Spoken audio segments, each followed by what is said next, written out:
Now, before I show you this AI video that I picked up, and I had to download it from the internet, it explains in a roundabout way how tail motors can actually wear out under pressure.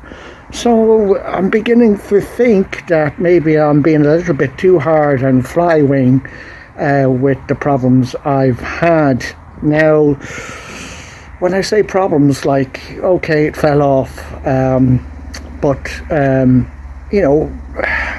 suppose there's a little bit of responsibility on my half to really should have, tightened the screws. I made sure that they were tightened.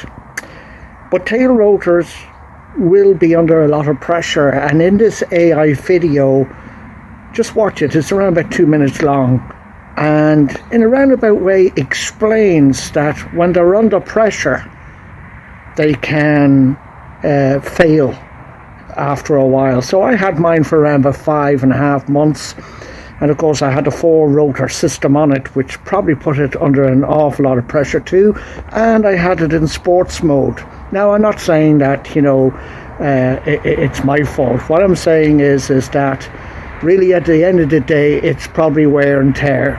So please check your Flywing tail rotors, make sure that the screws are tight, and also remember that after around about 5 months they could go.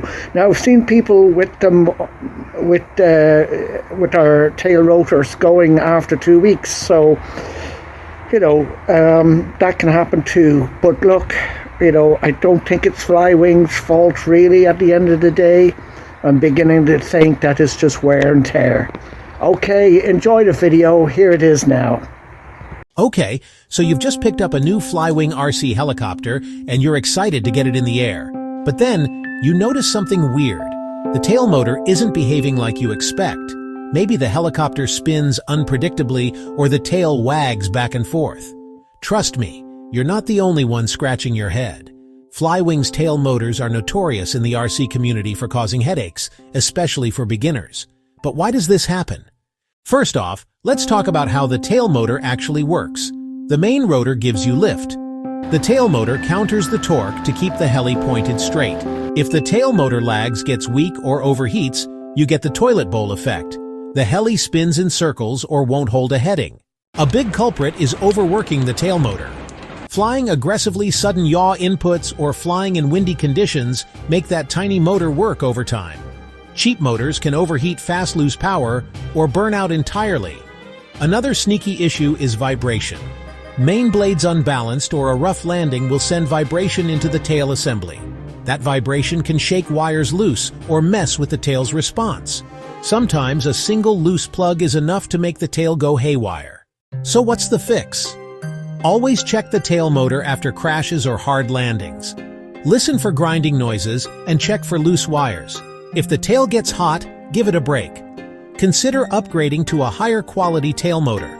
Balance your main blades and keep all screws and connectors tight. A little preventative care beats a crash any day. Don't panic.